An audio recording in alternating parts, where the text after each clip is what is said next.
Hello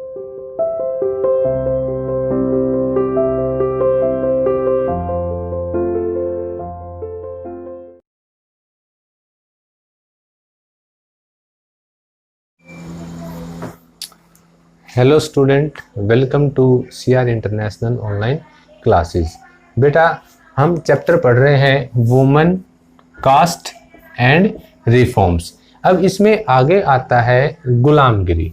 ठीक है, गुलामगिरी एक पुस्तक का नाम है। 1827 में जन्मे ज्योतिराव फुले ने।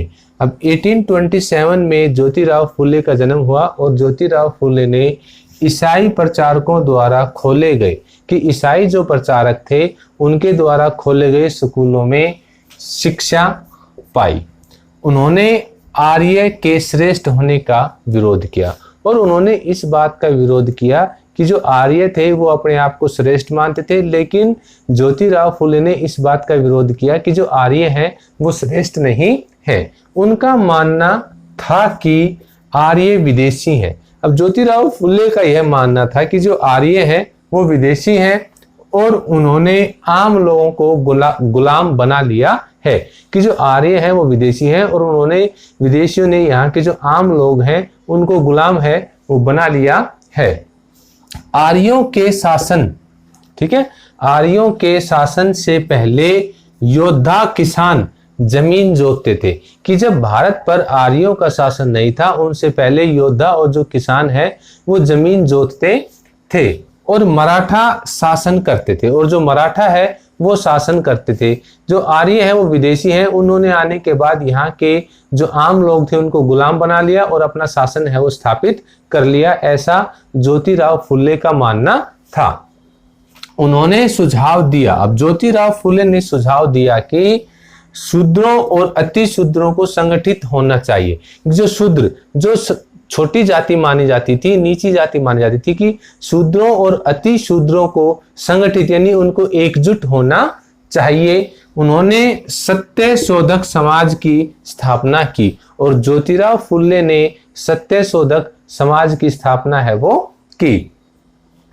1873 में फुले ने गुलामगिरी नामक किताब लिखी और 1873 में फुले ने गुलामगिरी नामक एक किताब है वो लिखी। फुले ने अपनी पुस्तक, अब फुले ने अपनी पुस्तक गुलामगिरी उन अमेरिकियों यानी उन अमेरिकियों को समर्पित की जिन्होंने गुलामों को मुक्ति दिलाने के लिए संघर्ष किया था।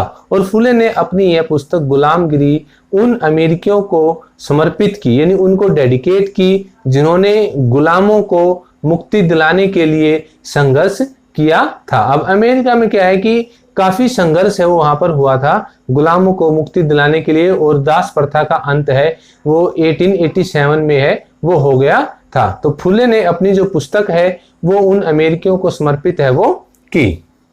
अब नेक्स्ट इसमें आता है कि मंदिर। अब देखो, जाति व्यवस्था भारत में बहुत ज्यादा हैवी थी कि नीची जाति के लोगों को मंदिरों में प्रवेश करने की मनाही थी, यानी नीची जाति के लोग मंदिरों में प्रवेश है वो नहीं कर सकते थे। सिर्फ ऊंची जाति के लोगों को ही मंदिरों में प्रवेश करने की इजाजत है या छूट है वो मिली हुई थी।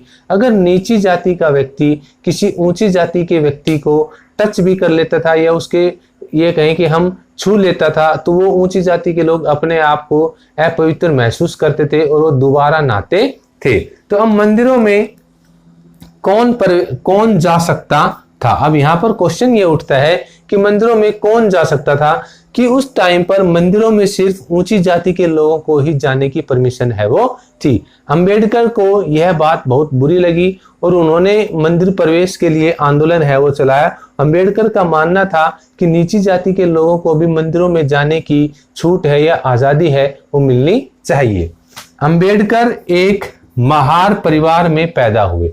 अब जो डॉक्टर भीमराव अंबेडकर बहुत पढ़े लिखे व्यक्ति थे जिन्होंने भारत के संविधान की रचना की और भारत के संविधान का जनक है वो उनको माना जाता है। तो अंबेडकर है वो एक महार, जो महार उस टाइम पर एक छोटी जाति मानी जाती थी, महार जाति में पैदा हुए थे। उन्होंने जातिगत भेदभाव को महसूस किया था और उन्होंने बचपन से ही जाति के आधार पर जो भेदभाव होता था उस भेदभाव को महसूस किया था और उसी टाइम से उनके मन में यह बात उन्होंने ठान ली थी कि जाति के आधार पर जो भेदभाव होता है इसको समाप्त करना चाहिए। उन्हें उच्च अध्ययन के लिए अमेरिका जाने हेतु और उन्हें उच्च अध्ययन के लिए हायर एजुकेशन के लिए अमेरिका जाने के लिए फेलोशिप है वो मिल गई। सन 1927 में अंबेडकर ने मंदिर प्रवेश आंदोलन शुरू किया और सन 1927 में डॉक्टर भीमराव अंबेडकर ने मंदिर प्रवेश आंदोलन है वो शुरू किया कि मंदिर में सबको प्रवेश करने की स्वतंत्रता है वो मिलनी चाहिए, जिसमें महार जाति के लोगों ने भाग लिया और इस मंदिर प्रवेश आंदोलन में महार जाति के लोगों ने बढ़ चढ़कर भाग लिया। ब्राह्मणों को गुस्सा आया और जो ब्राह्मण थे, जो उस टाइम उच्च जाति मानी जाती थी, श्रेष्ठ जाति मानी जाती थी, ब्राह्मणों को इस आंदोलन अंबेडकर के द्वारा यह आंदोलन शुरू करने पर ब्राह्मणों को बहुत बुरा लगा और उन्हें गुस्सा आया। 1927 से 1935 के बीच अंबेडकर ने मंदिर प्रवेश के लिए 3 आंदोलन चलाए। अब 1927 से लेकर 1935 तक अंबेडकर ने मंदिर प्रवेश के लिए 3 आंदोलन है वो चलाए। अब इसके बाद नेक्स्ट आता है कि गैर ब्राह्मण, कि जो लोग ब्राह्मण नहीं थे, गैर ब्राह्मण आंदोलन 20वीं सदी के अंत में हुआ, कि गैर ब्राह्मण आंदोलन है वो 20वीं सदी के अंत में हुआ। यह प्रयास उन गैर ब्राह्मण जातियों का था जिन्हें शिक्षा धन हासिल हो चुका था, कि यह गैर ब्राह्मण आंदोलन है, यह उन जातियों का एक प्रयास था जिन्हें शिक्षा और धन है वो हासिल हो चुका था, यानी उन्होंने शिक्षा प्राप्त कर ली थी और उन्होंने काफी पैसा है या धन है वो कमा लिया था, यह उनका एक प्रयास था। उनका तर्क था कि ब्राह्मण तो उत्तर से आए। अब जो लोग ब्राह्मण नहीं हैं उन्होंने यह आंदोलन चलाया था और उनका यह तर्क था कि जो ब्राह्मण हैं वो तो उत्तर से आए, यानी नॉर्थ डायरेक्शन से आए हैं। उन आर्य आक्रमणकारियों के वंशज हैं, कि जो ब्राह्मण हैं वो उत्तर से आए उन आर्य आक्रमणकारी, आर्य जिन्होंने भारत पर आक्रमण किया था, कि उन आर्य आक्रमणकारियों के वंशज हैं जिन्होंने मूल निवासियों को हराकर दक्षिणी भूभाग पर विजय हासिल की थी। कि जो ब्राह्मण हैं वो तो उत्तर से आए उन आर्य आक्रमणकारियों के वंशज हैं जिन्होंने यहाँ के जो मूल निवासी थे, मूल निवासी मींस यहीं के जो रहने वाले लोग थे, उनको हराकर दक्षिणी भूभाग के ऊपर विजय हासिल की थी। अब नेक्स्ट आता है कि पेरियार के नाम से प्रसिद्ध। अब जो ई रामास्वामी थे वो दक्षिण में पेरियार के नाम से प्रसिद्ध थे, कि पेरियार के नाम से प्रसिद्ध ईवी रामास्वामी नायकर एक मध्यम वर्गीय परिवार से थे, कि वो एक मिडिल क्लास परिवार से बिलोंग करते थे। वे स्टार्टिंग में कांग्रेस पार्टी से जुड़े हुए थे, परंतु जब उन्होंने एक पार्टी में या एक दावत में जातिगत भेदभाव की घटना देखी तो उस जातिगत भेदभाव की घटना से उनको बहुत आहत हुआ, बहुत दुख हुआ और उन्होंने कांग्रेस पार्टी है वो छोड़ दी। इसके बाद उन्होंने स्वाभिमान आंदोलन छेड़ा। उनका कहना था कि मूल तमिल और द्रविड़ संस्कृति, कि मूल तमिल और जो द्रविड़ संस्कृति है उसके असली वाहक यानी असली हकदार अछूत हैं। उनका मानना था कि अछूतों को खुद लड़ना होगा। अब ईवी रामास्वामी नायकर का मानना था कि अछूतों को है अपने स्वाभिमान के लिए खुद ही अपनी लड़ाई है वो लड़नी होगी।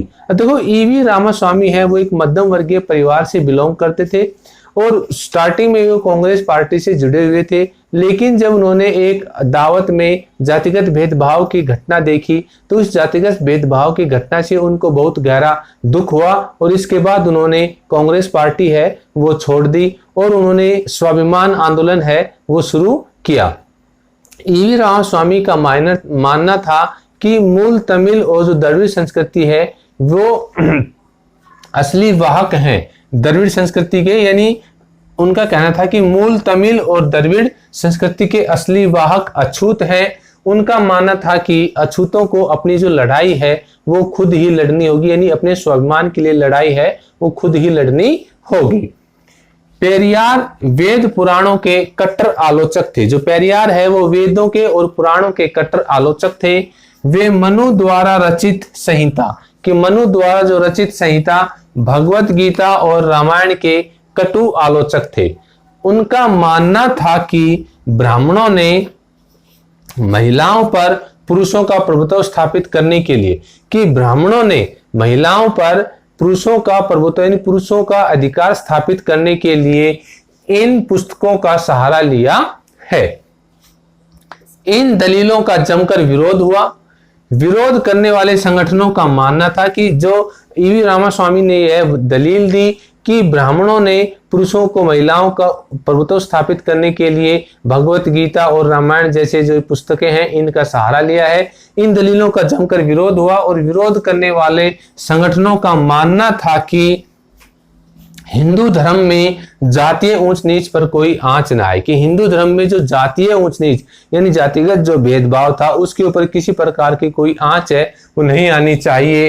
वे साबित करना चाहते थे कि इस बात को धार्मिक ग्रंथों से मान्यता मिली हुई है। और जो विरोध करने वाले थे वो इस बात को साबित करना चाहते थे कि इन मान्यताओं को धार्मिक ग्रंथों से मान्यता है, इस बात को धार्मिक ग्रंथों से जो परमिशन है या मान्यता है वो मिली हुई है।